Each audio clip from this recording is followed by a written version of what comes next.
बिस्मिल्लाहिर्रहमानिर्रहीम। आज की बात में हम बात करेंगे फ़ैज़ शनासी की बात है। फ़ैज़ अहमद फ़ैज़ साहब की बात है। फ़ैज़ साहब पर बहुत सी किताबें लिखी गई हैं उनकी सवाना हयात पर, मगर जिसे हम पीएचडी का थीसिस कहें वो आगा नासिर की साहब की किताब है।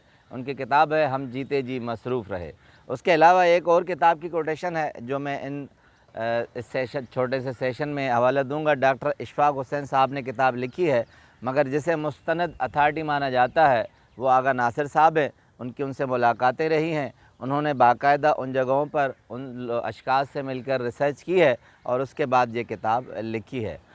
आगा साहब लिखते हैं कि 1941 में जब फ़ैज़ साहब की किताब नक्श फ़रियादी छपी तो उसमें एक नज़्म थी रकीब से, उस नज़्म ने तहलका मचा दिया। कहते हैं कि उर्दू अदब से लेकर फ़ारसी अदब तक कोई ऐसा शायर नहीं होगा जिसने रकीब पर कोई नज़्म न लिखी हो, तज़किरा न किया हो या शायरी नहीं की हो, मगर कहते हैं कि फ़ैज़ साहब ने जो रकीब लिखी उसकी इनफरादी हैसियत थी, वो सबसे हट कर थी। तवील नज़्म थी, उसमें छोटा सा टुकड़ा आपसे शेयर करूँगा, उसके बाद उसका बैकग्राउंड कि क्या है, वो किस पस मंज़र में लिखी गई और उसकी हकीकत क्या थी। कहते हैं आके तुझसे वाबस्ता हैं इस दिल की यादें, आके वाबस्ता हैं तुझसे उस हुस्न की यादें जिसने इस दिल को परेखाना बना रखा है। कहते हैं कि आगा साहब ने अमृता प्रीतम से ज़िक्र किया था, एक मरतबा कहा था कि लो हुन में तेनू दसा कि मैंने पहला इश्क 18 वरह दी उम्र कीता था।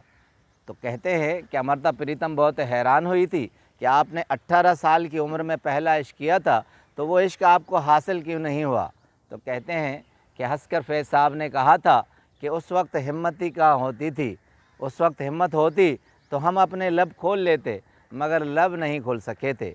उसके बाद कहते हैं कि अमृता प्रीतम के बाद ज़ोहरा निगाह से उनके बहुत करीबी ताल्लुकात थे। आगा नासिर साहब कहते हैं कि मैं ज़ोहरा निगाह आपा से मिला था तो उन्होंने कहा था कि फ़ैज़ साहब ने मुझसे तज़किरा किया था कि जब वो सियालकोट में रहते थे तो एक अफ़गान नौमर लड़की थी, उनके हमसाए थे, उनकी खिड़की मिलती थी और वहाँ उसे वो आते जाते देखते थे।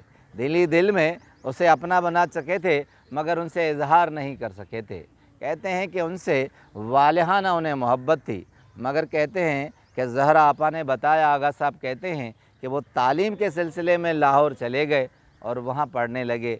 छुट्टियों में जब गए तो उन्हें पता चला कि वो खिड़की तो खुली हुई है, मगर वो आते जाते जो चेहरा था वो नज़र नहीं आ रहा।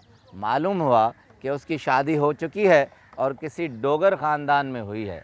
अब ज़हरा निगाह आपा ने बताया कि बहुत दिलचस्प बात ये थी कि कुछ अरसे के बाद जब तालीम पूरी करके वो फ़ैज़ साहब आए थे और उनकी शोहरत भी हो चुकी थी, तो वही लड़की अपने शोहर के साथ फ़ैज़ साहब से मिलने आई थी और उन्होंने उससे उसकी मुलाकात करवाई थी और कहा था कि ये मेरे शोहर हैं।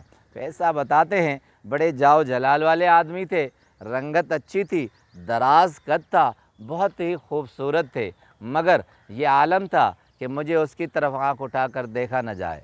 उसके बाद कहते हैं कि बड़ा दिलचस्प वाक़या ये हुआ कि जब मुलाकात करने के बाद दोनों चले गए तो कुछ देर के बाद वो नौमर जो लड़की जिस पर फ़ैज़ साहब फ़रेफ्ता थे वो अकेली आई, तो फ़ैज़ साहब के दिल में कोपल फूटी थी, मगर उसने आते ही फ़ैज़ साहब से कहा कि मेरा शौहर कितना खूबसूरत है, अब आपको लग पता गया होगा।